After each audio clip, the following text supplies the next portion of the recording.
Open our Bible in the book of Acts, chapter 13, from verse 35 hanggang 38.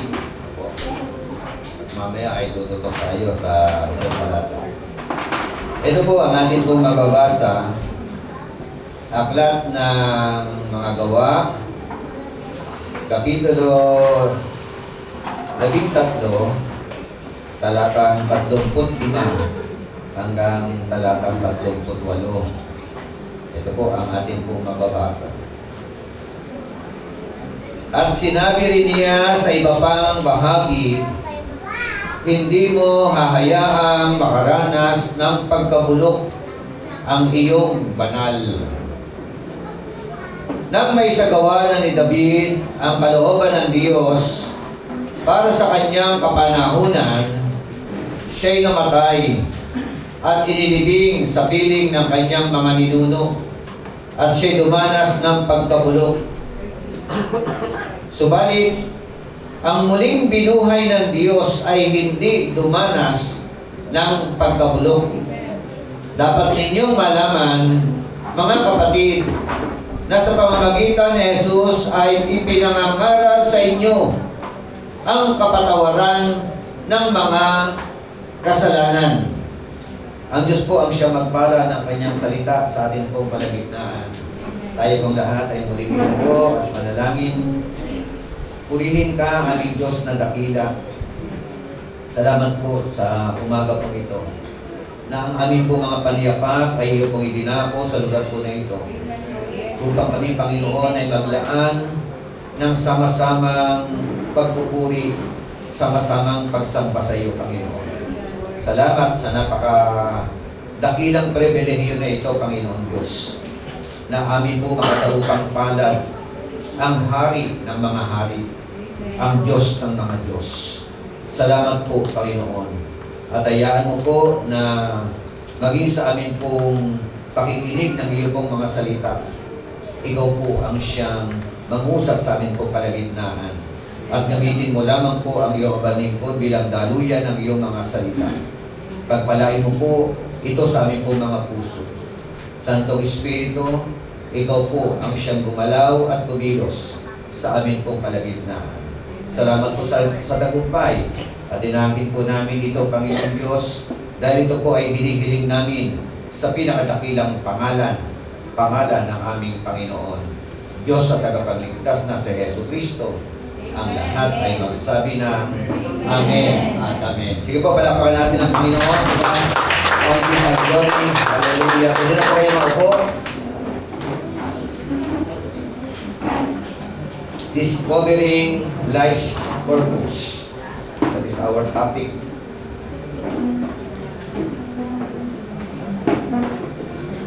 At meron pong subtitle, The Legacy of the Man of Faith.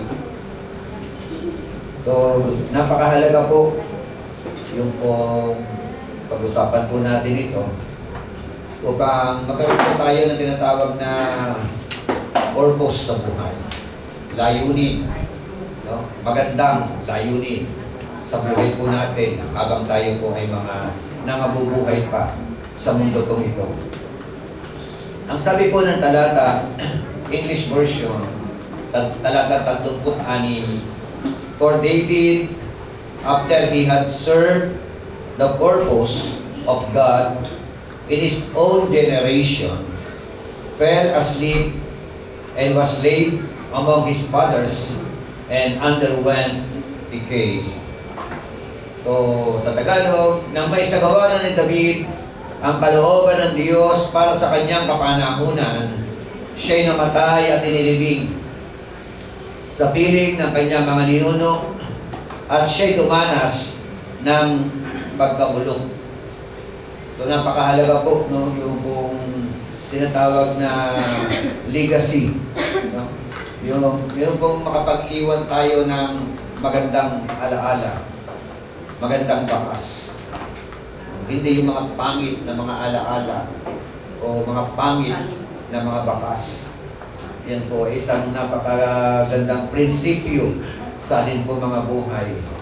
Meron po mga tao na mga nabuhay sa kanilang kapanahunan at sila po ay nakapag-iwan ng mga magagandang alaala nung sila po ay mga nangabubuhay pa. At hanggang ngayon po, bagamat matagal na sila mga patay, pero yung kanila po mga buhay ay nagsilbing magandang ehemplo. No? Hanggang sa ating kapanahunan. Yan po isang napakagandang pananaw. Katulad po ni Nelson Mandela. Kung kilala niyo po si Nelson Mandela, sabi nga niya the greatest glory in living lies not in never falling, but rising every time we fall. Na para bagang sa Tagalog, sabi niya, ang pinakadakilang kaluwalhatian sa buhay, hindi po yung ikaw ay bumagsak o ilang beses na bumagsak.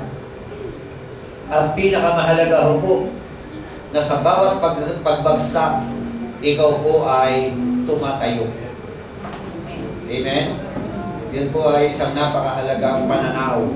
Kaya hindi maiwasan yung mga tinatawag na yung pagbagsak. No po? Pero huwag mo hayaan na ikaw ay manatili na lamang dyan sa pagkakalumpok ng iyong pagbagsak. Every time na bumagsak, may tendency at may opportunity for you to rise up again and again. Amen? Palapakan natin ang Panginoon. Ano po? Palapakan natin yung prinsipyo yan. Si Mother Teresa naman po, known for her selfless work with the poor. Yan. Bantog at kilalang kilala. Saan? Sa kanya pong pagmamahal at pagmamalasakit sa mga mahihirap. Kaya nga, ang kanyang slogan, not about me, but about you. Pwede ba yun? Kaya ba natin yun? Kaya lang, baligtad no? Not about you, but about me. Diba? Very common sa mga tao. Ako muna. Akin muna. So, bago kayo. Pero siya iba no? Not about me, but about you. Pagka ganun ang pananaw po natin, magiging masaya ka sa buhay. Amen? Okay, so yan lang po, no? Yung mga ibang mga tao na ito, no? Kaya nga, sabi nga, leaving a legacy indicates that there were always a struggle. No? Kaya ganyan po yung pagka ikaw pala ay yung gusto mong makapag-iwan ng mga magagandang alaala, laging may labanan at laging may pinatawag na digmaan. Kilala niyo po ba si Abraham Lincoln? No. Siya po ay 16th US President. At ang kanyang bantog na naging slogan, in connection to leadership, ang sabi niya, ang gobyerno dapat po government of the people, by the people, for the people. So, sana ganun no? Yung gobyerno po natin. Mamamahala kami para sa tao. Diba? Kapakanan ng mga tao. Hindi ang kapakanan ng aming sariling mga bulsa. Tama ba? Kaya, what happened to our country? So, mga maling pananaw. At bawat pamumuno, mag-iiwan ka po ng parta. Diba? Negative man yan or positive. Kaya, it depends upon nung atin pong mga pamumuno. At si David po, pag-uusapan natin, buhay ni David, tinawag po siyang a man after God's own heart. Meron pa kaya po pwede matawag ngayon na ganyan klaseng lalaki? Or a woman after God's own heart? A woman after God's own heart? Diba? Or a man after God's own heart. Sa Tagalog noon, ang lalaki na kapuso ng Diyos. Parang gano'n, ano? Pero yun po ay mahalaga po na makita po natin mga katotohanan. Binabanggit ko lang po yung mga tao na ito kasi po, ang pag-uusapan po natin in connection to discovering life's purpose. At hindi ko pa babanggitin yung sa akin po, yung aking pong pananaw habang ako'y namumuhay, yung pong slogan na ito, mag-iwan ng magandang bakas para alalahanin bukas. Amen? So, kasi po, darating ang araw, ang buhay natin, ang buhay ko, ang buhay ng bawat sa atin, magiging ala-ala na lamang. Whether we like it or not. Kaya, gandahan mo ang kwento ng buhay mo hanggat ikaw ay binibiyayaan ng Panginoon Diyos na mabuhay dito po sa mundong ibabaw. Palakpakan natin ang Panginoon. What are the legacy of the man of faith for you to discover life's purpose? Ganyan kahalaga na po yung mga pag-usapan po natin. Unang puntos, hango sa mga talata po na ito.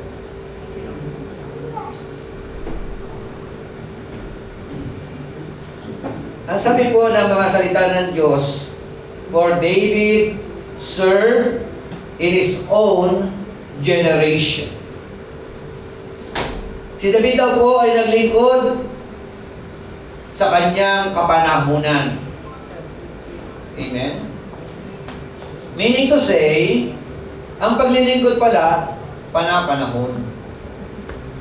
Amen? Kung ikaw man ngayon ang presidente, panahon mo yan. Ikaw man ang vice president, panahon mo yan. 6 na taon ka lang dyan. Diba? Sa mga presidente.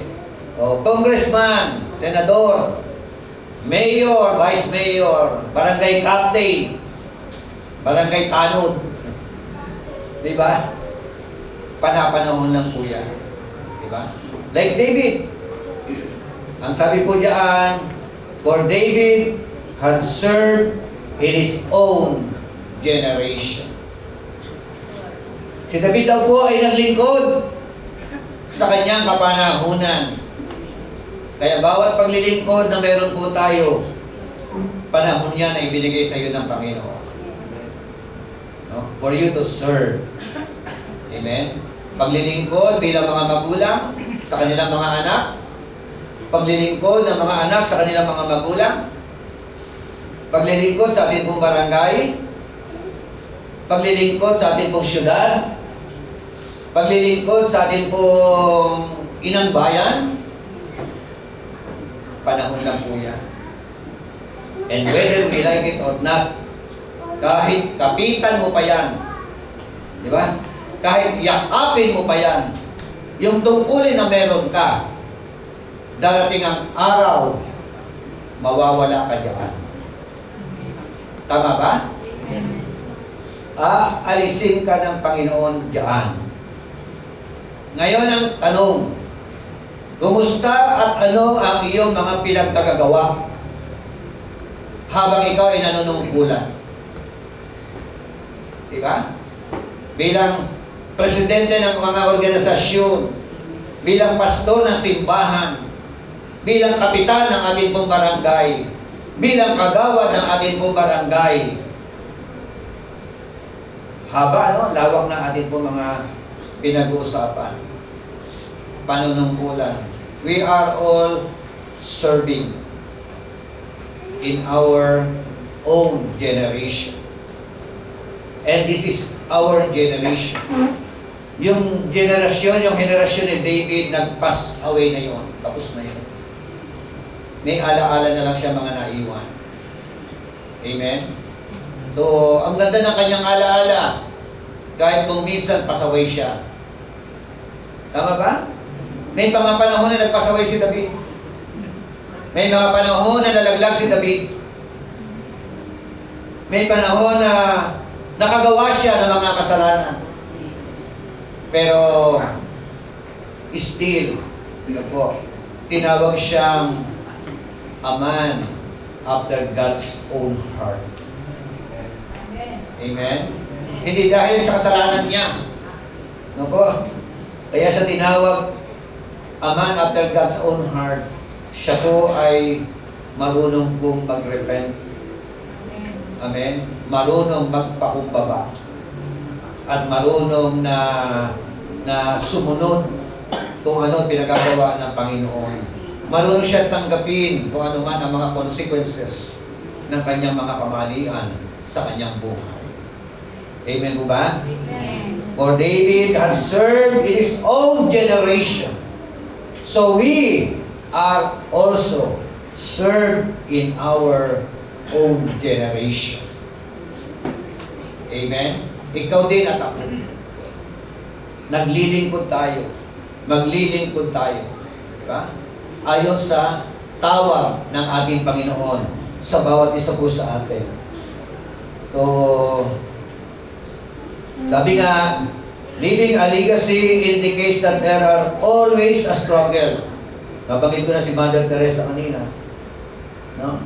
So, our life are struggle or full of struggle because we are confronted with a choice.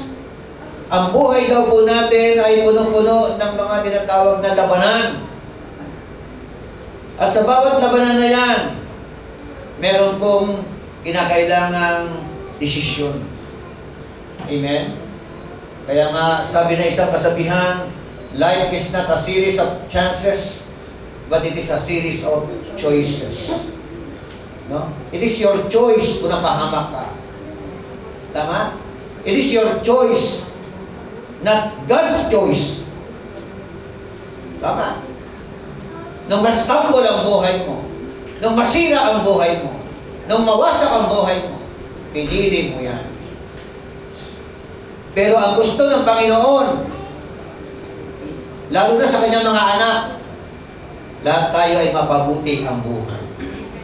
Amen? Maranasan natin ang buhay na ganap at buhay na kalugod-lugod at kasiyasiya. John chapter 10, verse 10. Amen? So, ano-ano po yung mga choices, yung mga kinakaharap po natin. Sabi nga, our life are struggle because we are confronted with a choice. The first choice is all about my will. Yung kalooban ko. Diba? Madalas yung kalooban natin ang gusto natin masunod. Ano po yung implikasyon po nito? My will is the will of the flesh or lust. So, we follow this will when all we want to do is to satisfy the craving of the flesh. Hello? Minsan o madalas, yung will natin, hindi yun ang will ng Diyos. Madalas, ang will natin kalaban ng will ng Diyos. Ang common person, ang kanilang will, yung tinatawag na craving of the flesh. Lust of the flesh. Di po ba? Very common yan sa mga tao. Kaya, pag pinairal po natin yung sarili nating kalooban, ano mangyayari? Papahamak. Oh. Alam natin mapapahamak. Pero, patuloy natin ginagawa yung mga bagay na hindi naaayon sa kalooban ng Panginoon. Alam mo palang may consequence yan. Alam mo palang mali yan. Alam mo palang magagalit ang Diyos dyan sa ginagawa mo na yan. Pero na ginagawa ng mga tao, patuloy na in-enjoy. Patuloy na ginagawa yung mga bagay na hindi naaayon sa kalooban ng Panginoon. Amen? Kaya sabi sa katabi mo, ayos ka na ba?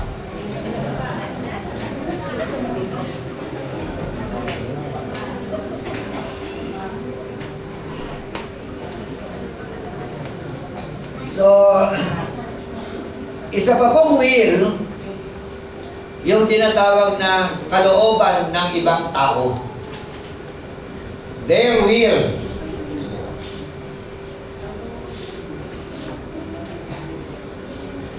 Their will is the will of others have for you.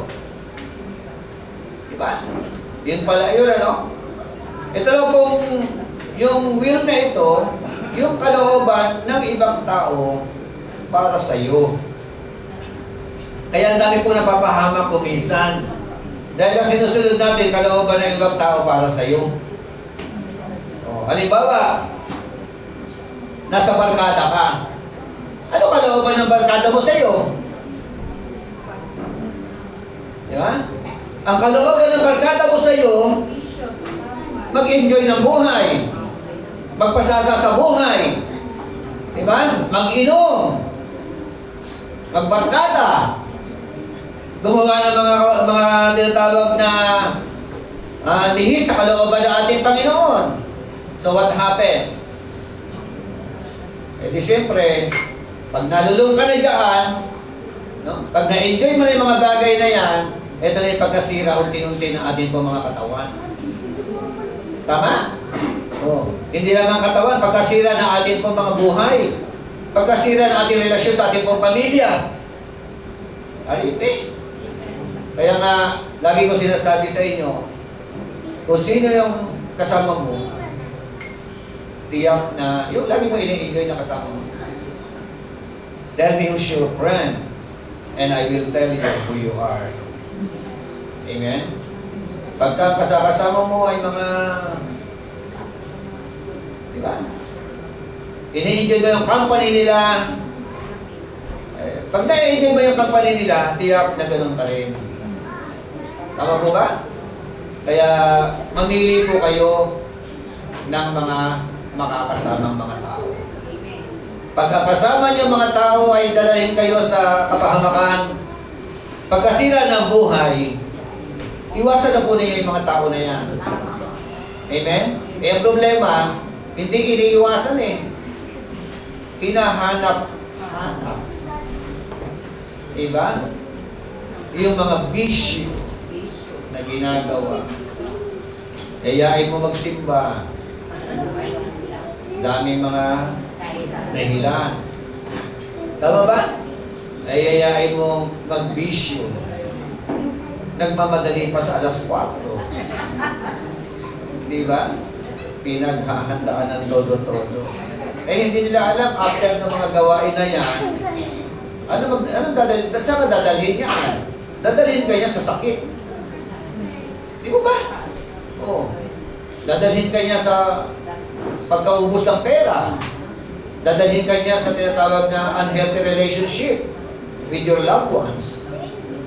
So, inuulit ko, mamili tayo ng tao. Amen? Pwede po kalooban ng mga magulang, di ba? Pwede po kalooban ng mga friends, o di ba? O kalooban ng boyfriends, o boyfriend, di ba? Ano kalooban ng boyfriend mo? Mahal mo ba ako talaga? Kung mahal mo ako, patunayan mo. Makita tayo mamaya doon sa Sogo Hotel. Diba? Pag hindi ka nagpunta, break na tayo. Diba? Alipin mo eh. So, dahil mahal na mahal mo, in love na in love ka, ang gwapo pa naman, anong gagawin mo? Bibigay ka na. Diba? At nung maibigay mo yung bandera, natikman ka, hindi ka na pinansin. Nung magkita kayo. Ano ba ganon? May mga lalaki bang ganon? Meron pong mga lalaking ganyan. Eh, problema kung bumaliktad, yung babae ang... May mga babae ba yung nagmamalaki pa? Nung matikman nila yung lalaki, eh... Meron bang ganon? Parang meron na rin yata ngayon ganyan. Iba na yung panahon natin ngayon, no? Gen Z. Tama ba, Gen Z ba yung mga ano? Generation Z. So, ibang klase, no? So, sige, kaya mamili kayo ng tao makakasalamuhan. Amen? Okay? O, isa pa pang will. Satan's will. Kalooban ng taning. Ano kalooban ng taning? Ganda pa rin eh. Unang bahagi. Ano sabi mo? Naparito ang magnanakaw si Satanas, diba? Para magnakaw, para pumatay, para magwasak, no? Para ma-stress ka, para ma-depress ka, para masira ulo mo. Yan ang kalooban ni Satanas. Wasakin ang buhay ng tao. Sirain ang buhay ng tao. Mawala sa wisyo ang mga tao. Pagka nakikita niya ganyan ang buhay ng mga tao, palakpak siya ng palakpak. Tuwa siya. 24 hours a day. Yan po ang kanyang misyon. Diba? Maghanap ng mga tao na kanyang masisila. Sirain ang buhay ng mga tao. Kaya kita nyo sa ating kapanahunan, depressed na depressed ang mga tao. Stress na stress yung mga tao. Yung iba, maraming, kahit mayayaman, gusto na magpakamatay. Mga tao ngayon, hopeless. Di mo ba? Hindi nila alam kung saan sila mga patutong. So, Satan's will. This does not refer to those who live in terrible, sinful lifestyle. Hindi lamang po tumutukoy ito dyan. Yung mga terribly na talaga. Yung talamak na. Diba? Sino yung mga talamak? Diba? Ay, siguro yung mga makakapanood dito. Diba? Talamak sa kasalanan. Talamak sa pagiging sugarol. Talamak sa pagiging babaero. Talamak sa pagiging lakal-lalakero. Diba? Talamak sa pagiging lasinggero. Lahat ng ero. Diba? Ganyan ano? Marami pa mga ganyan sa ating kapanahunan. Sandamang pa. Sa ating kapanahunan yung ganyan.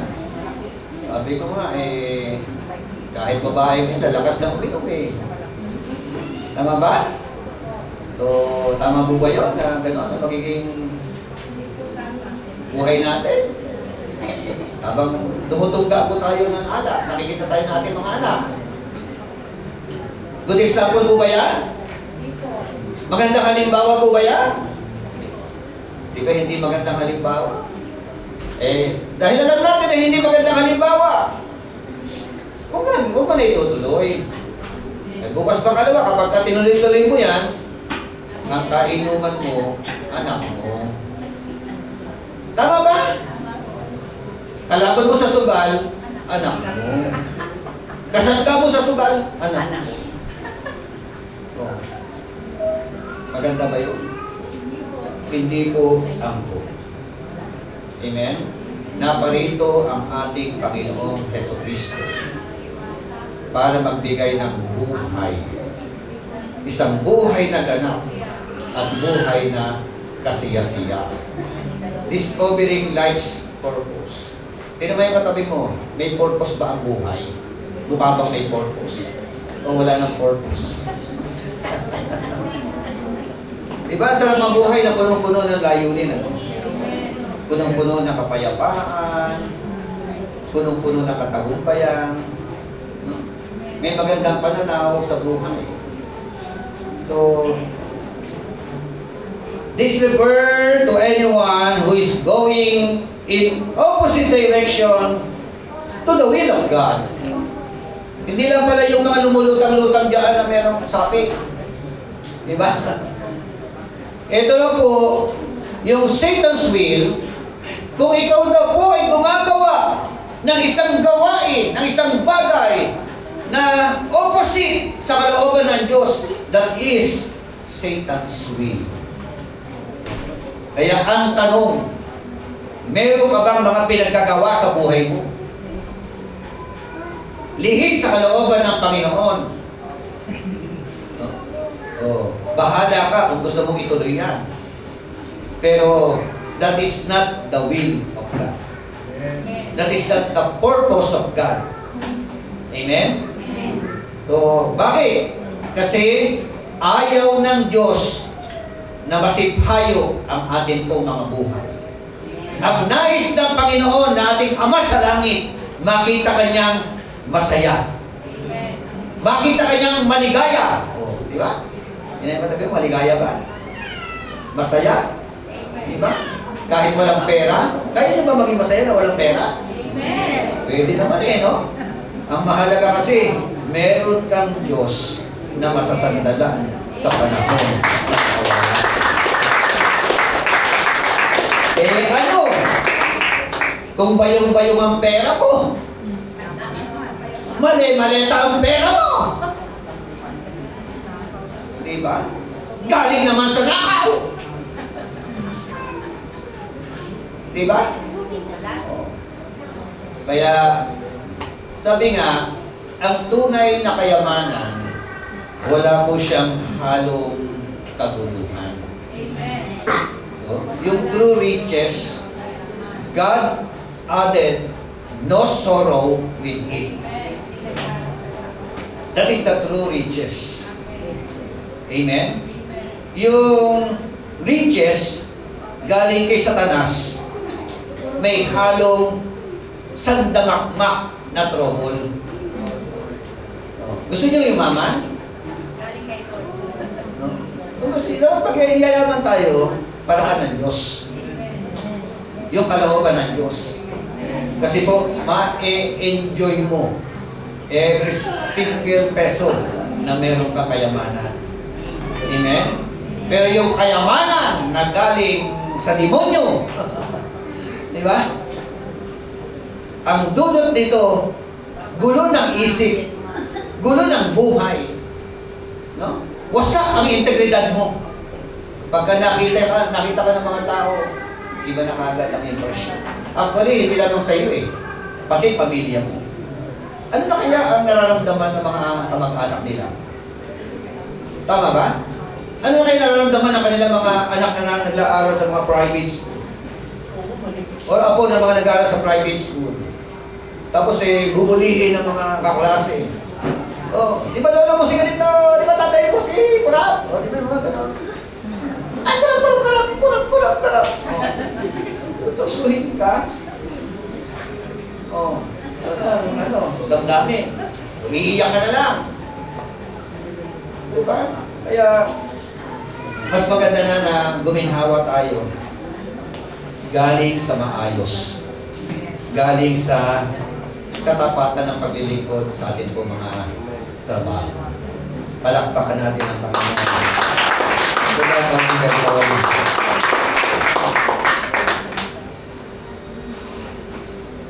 David served in his own generation.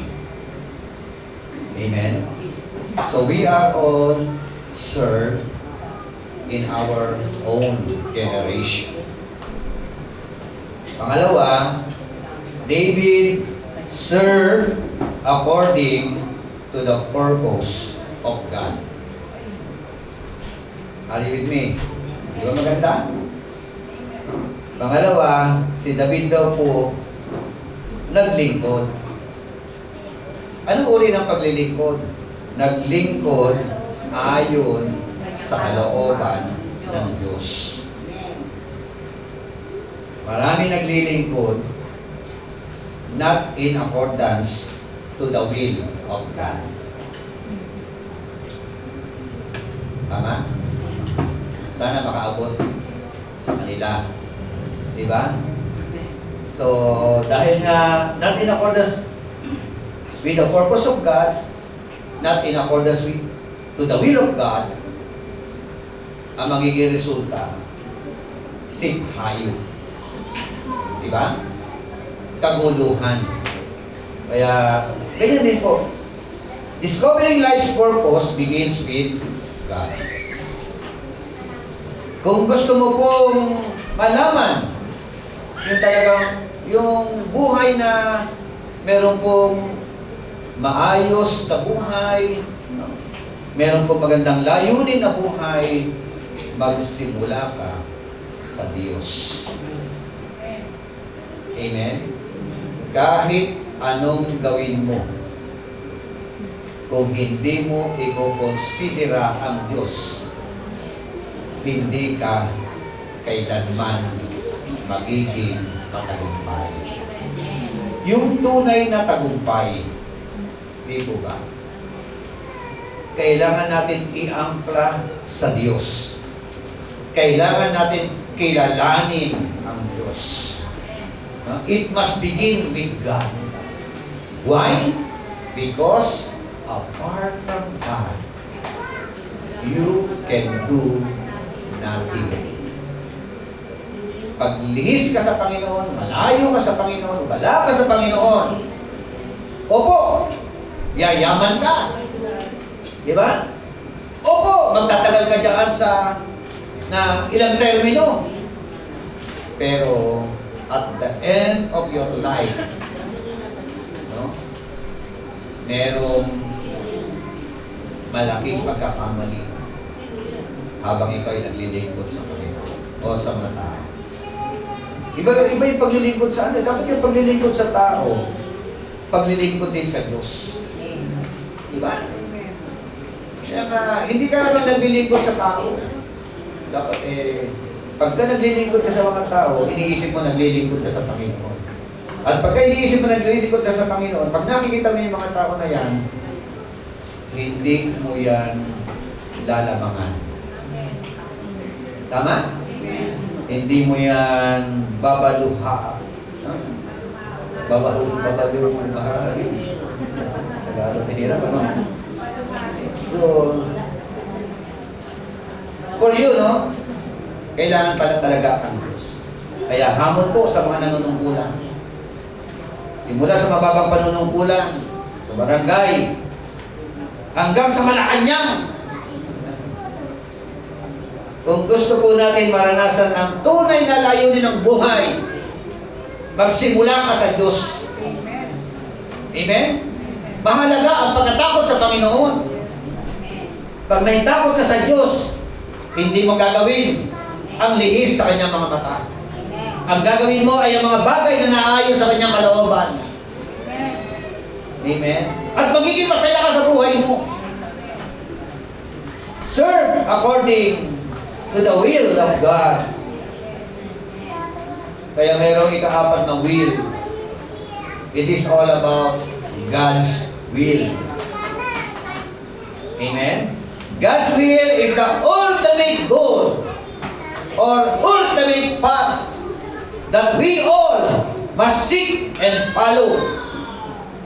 Amen? Yun ang pinakamagandang will. Kaya dapat kung meron kang will, di ba apat na will yun, ano? Sino yung gusto ng 4 wheel? 4 wheels. Di ba? 4 wheels. Apat na gulong. Unang wheel, my wheel. Pangalawang wheel, their wheel. Pangatlong wheel, ano? Satan's wheel. Pang-apat na will, God's will. Amen? So, doon ka na sa pang-apat. Amen? Doon na tayo luminyada sa pang-apat. Kasi pag nasa pang-apat ka, sure ang buhay mo. Parte ang buhay mo. Mararanasan mo yung tinatawag na buhay na punong-puno ng pangarap. Di ba? Punong-puno ng kaligayahan, punong-puno ng kagalakan, punong-puno ng layunin. Pag wala ka sa Panginoon, wala. Wala kang kapayapaan, wala kang pag-asa, walang patutunguhan ng buhay mo, kaya sira-sira, what will be. Kaya yung iba, kahit mayayaman, gusto na kumuha ng lubid para itali ang liig. Di ba? Kahit mayayaman, gusto na uminom ng ng lason. Di ba? Kasi nga hindi na-enjoy ang buhay. Hindi kasi nila alam, ang tunay na layunin ng buhay, for you to enjoy your life, is to do the will of God. Is to rely on the will of God. Yun po yung pinaka-ano. In other words, discovering life's purpose involves a choice. God's plan requires certain things to do as our part. Amen. Ang Diyos daw po, ang plano daw po ng Panginoon. Magandang plano ng Diyos eh. Isang damakbak ang mga magagandang plano ng Diyos sa atin. Very common nga, quote and quote, Jeremiah 29, verse 11. For I know the plans I have for you. Plans to prosper you and not to harm you. Plans to give you hope and a good future. Ibang ganda ng plano ng Diyos. Pero hindi agad-agad mangyayari yan. Kailangan kang merong gagawin sa buhay mo. Amen? Kung gusto mong maranasan talaga ang plano ng Panginoon, we must do our part. No? At ang part ni Lord, gagawin niya. Ano yung mga parte natin? Una, we must desire for it. Amen po ba? O ano desire ng buhay mo, ng puso mo? Ano ang desire natin? Ano yung ating pong mga plano 2026? Ano yung ating pong mga New Year's Resolution 2026? Gusto kong bumayat. Pero maraming ba meron gusto kong bumayat? O i-desire mo yan. Gusto mong yumaman? I-desire mo yan. Diba? Gusto mong maging mabait? I-desire mo yan. Gusto kong maging mabuting ama, mabuting ina. Diba? O, gusto kong maging santo. O, desire mo yan. Are you with me? O, pangalawa, we must discover it. Kailangan mo siyang talagang i-work out. Discover. At pangatlo, we must do it. Amen? Gawin mo. Para, kasi, minsan nagpe-pray, ano? Lord, bigyan mo po ako ng pagpipigil sa sarili. Prayer niya yun. Yun ang panalangin niya eh. Oo. Paglabas niya ng bahay, merong bigla nang aaway sa kanya. Diba? Biglang meron nang aasar sa kanya. Ano gagawin mo? Tapos binalikan niya si Lord. Sabi niya, Lord, di ba nagpipray ako na? Bigyan mo po ako ng pagpipigil sa sarili. Hindi niya alam, yun na pala ang tugon ng Panginoon. O i-apply mo na. Diba? Hindi, Lord, suntukin ko kaya ito. Diba? Lord, i-post ko kaya yung mga pinagagawa niya. Tama ba yun? No. Alam niyo po, huwag po kayo magpo-post ng negative. No. Yung mga hugot, wag! Sino mga mahilig mag-post ng mga hugot? Mga hugotero. Diba? Yung mga tampo sa tao, diba? Tampo sa kapwa-tao, tampo sa kapitbahay o kanino man, ipopost mo yan. Akala mo, nakabawi ka? Pag nag-post ka, tandaan niyo ka. Pag nag-post ka, mababasa ng mga tao. Sinusukat doon, ang tinitingnan doon, ikaw na nag-post. Negative na kagad ang komento sa iyo ng mga nakakabasa. Kala mo may pinarating ka? Walang komento yung mga tao, di ba? Walang comment. Hindi sila tutugon. Pero nung mabasa nila, sasabihin nila sa sarili, ano kaya klaseng tao ito? Para may tama ito.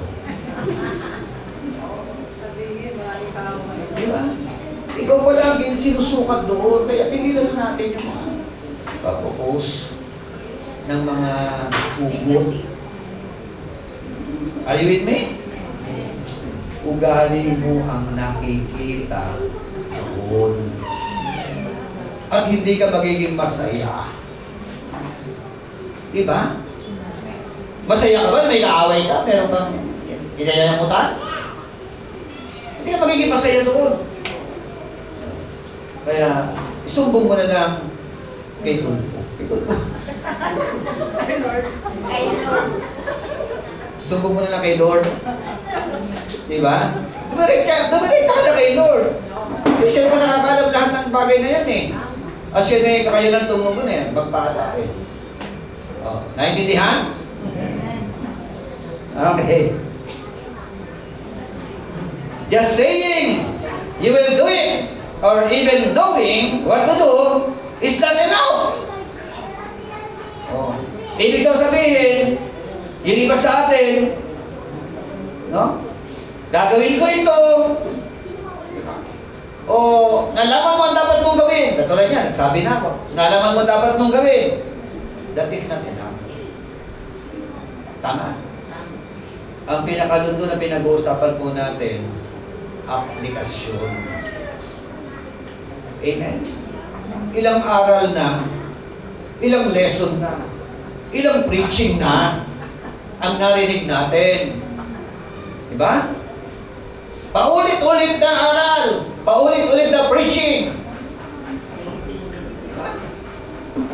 Ang nakakalungkot, hindi pa rin humahantong sa pagsasapamuhay. Oh. May bearing ba yun? May visa ba yun? At tinitingnan ng Panginoon yung pong pagsasapamuhay. Hearing is not enough. Amen? So, after na marinig natin ang mensahe, nalaman natin ang tama at mali, ang kasunod dito ay ang pagsasapamuhay ng kanyang mga salita upang ang may akda ng salita ng Diyos na walang iba kundi ang Diyos na may akda nito ay matuwa sa atin pong mga buhay. Palakpakan natin ang Panginoon.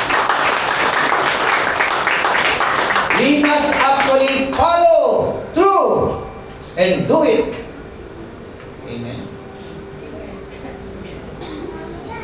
Kaya meron isang quotation, we cannot talk the talk,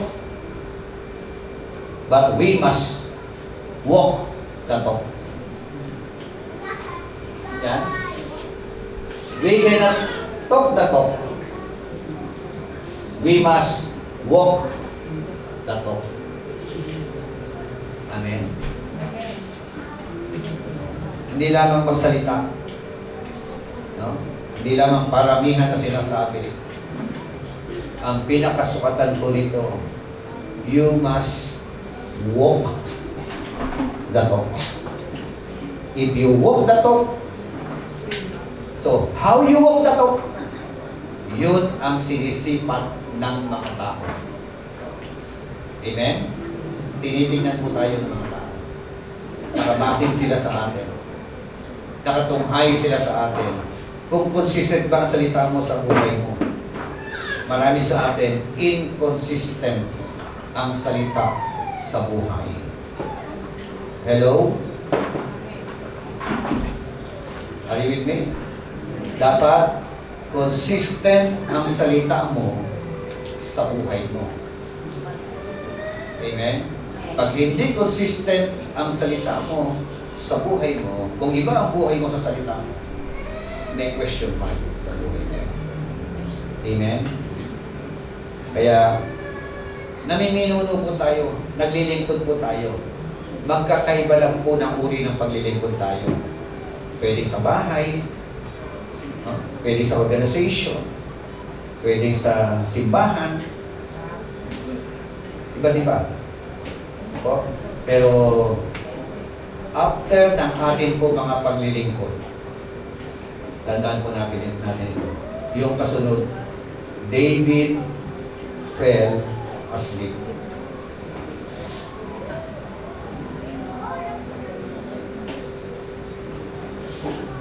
Pagkatapos ng mahabang paglilingkod ni David, siya ay namatay. Amen? Yun ang hindi nakikita ng maraming mga tao. Yun ang hindi binibigyan ng pagpapahalaga ng maraming mga tao. Na ang akala ng mga tao, sa gobyerno ka man, sa barangay ka man, sa organisasyon ka man, simbahan ka man, bahay ka man, after ng paglilingkod, mamamatay ang tao. Are you with me? Whether they like it or not. Yan ang kasunod. Diba? At ang kamatayan pa naman, minsan, sabi nga sa mundo, traidor. Diba? Bigla. Kahit malakas ka, o pwede dumating sa iyo agad-agad ang kamatayan. Bibihira po ang namamatay sa katandaan. Diba? Kaya, matapos sa paglilingkod ni David, David served in his own generation. Ang mabuting balita, yung sumunod. David served according to the purpose of God. Amen. Si David naglingkod ayon sa kalooban ng Diyos. At pagkatapos niya ng paglilingkod niya, David fell asleep. Amen. Tulad na lang ni Fernando po Jr. Nabasa ko, 65 lang yata nung namatay. At ang kinamatay niya, na-stroke. Diba? So, iba-iba kamatayan ng mga tao. Eddie Garcia. Nung nakaraan si Enrile, may gisandaan taon yata. Pero yun ang realidad. Ang kasunod, Enrile fell asleep.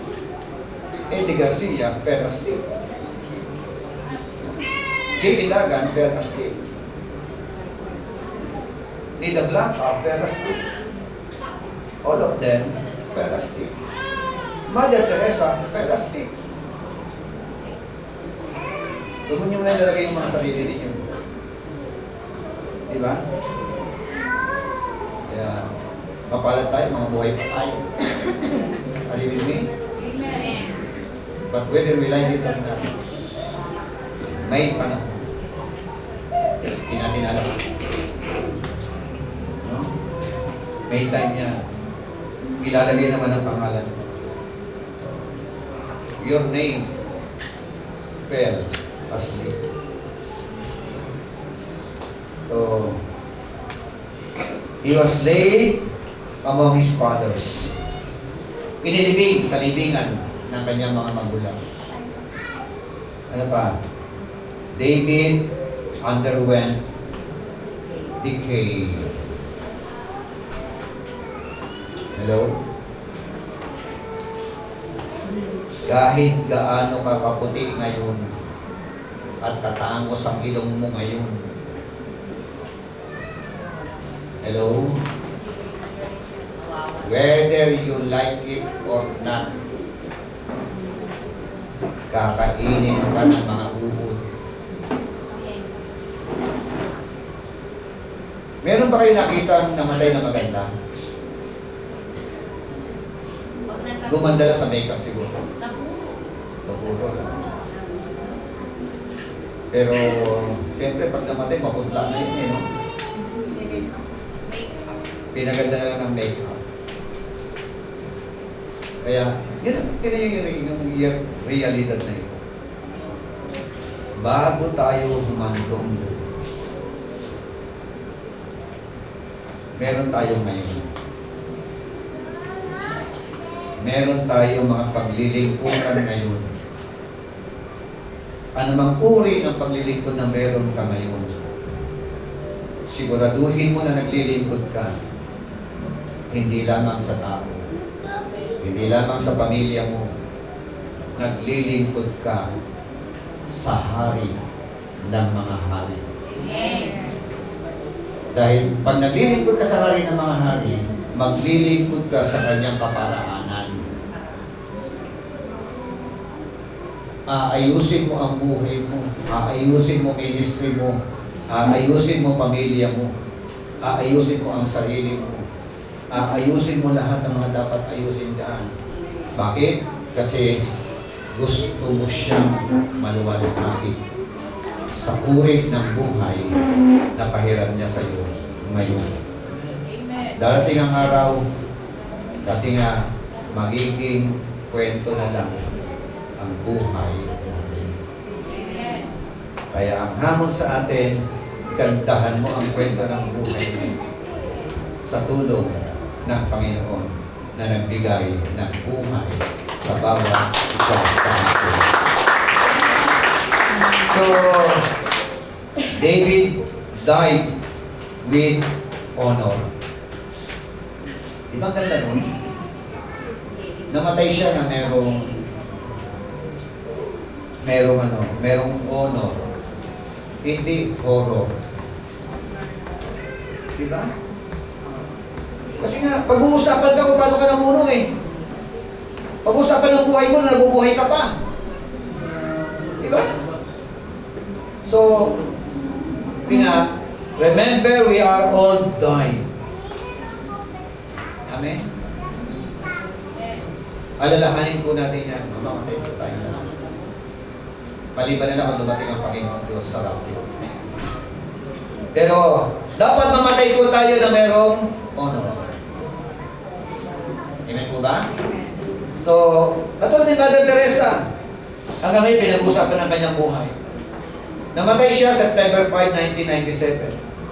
And she was remembered for her selfless service to the poor and sick. Amen. Nakakasalumuhan natin ng mga tao. Kaya, ang hamon sa bawat isa po sa atin, ipaayos natin sa Panginoon ang buhay po ng bawat isa po sa atin.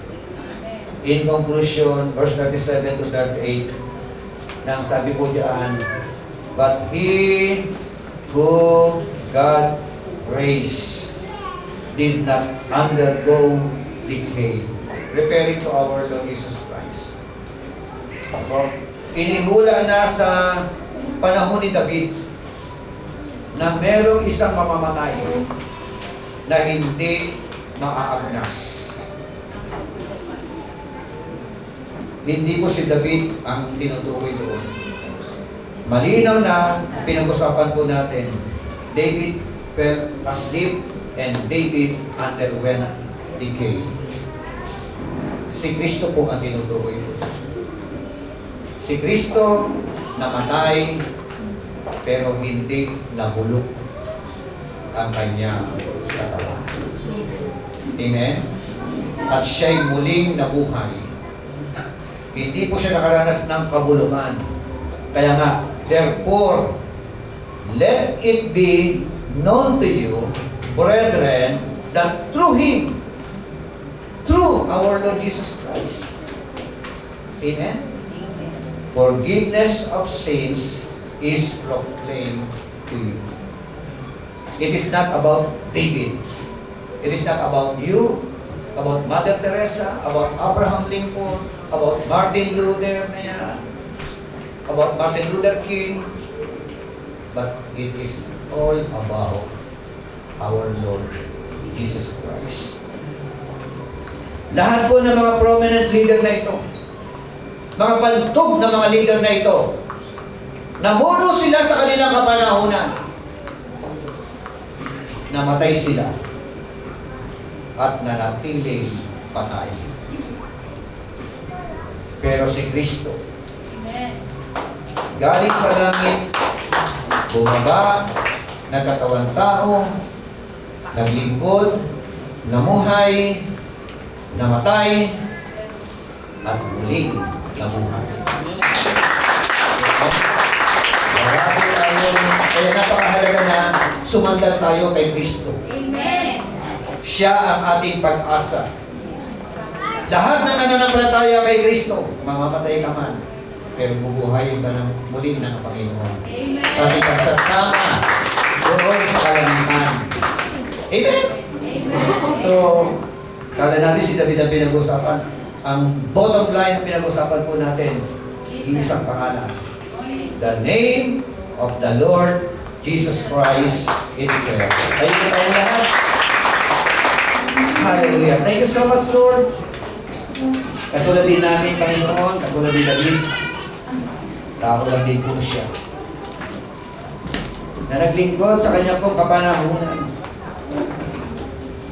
Ang magandang balita, naglingkod siya, Panginoon, sa kagustuhan mo, sa iyong pong kalooban.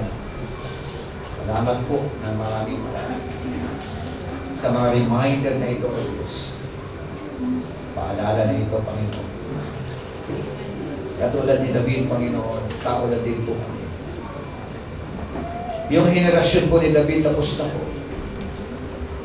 Yung pagkakataon na binigay ko sa kanya, tapos na po, Panginoon. And this is our generation. My generation. Darating din po yung mga next generation.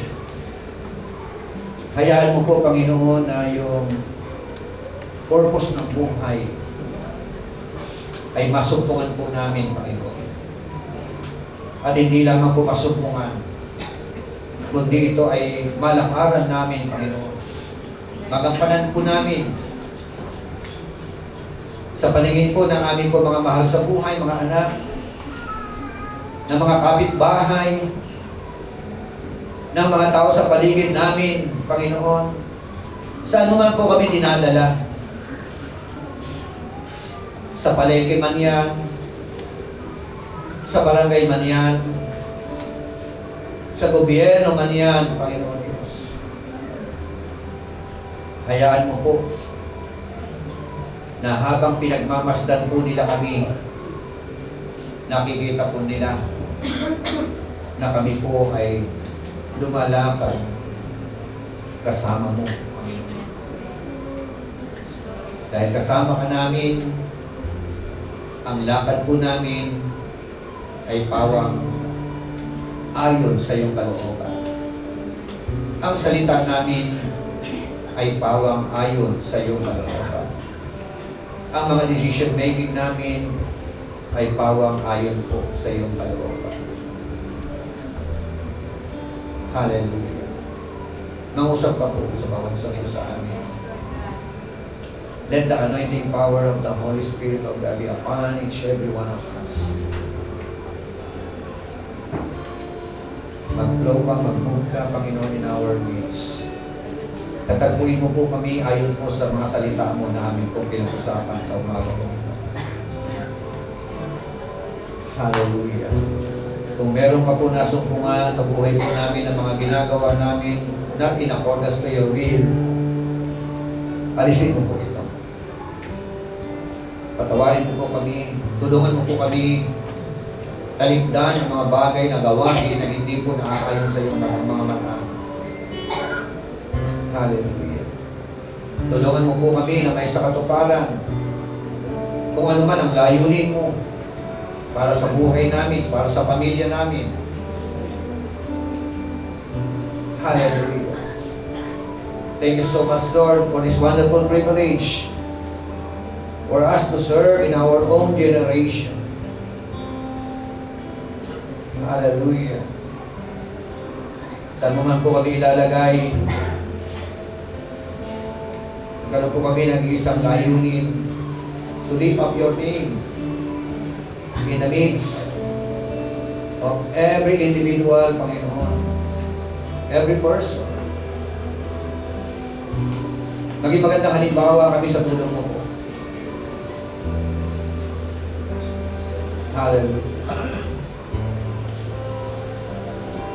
Habang umaawit tayo, patuloy natin damhin ang banal na presensya ng ating Panginoon Diyos. Always remember that only one life will it soon be passed. but only what is done for Christ with us. Hallelujah. Pwede ba taas natin ang mga kamay sa presensya ng Panginoon? At habang nakataas ang iyong mga kamay, awitin natin ito ng bukal sa puso natin. From our heart, kaakibat ng mga panalangin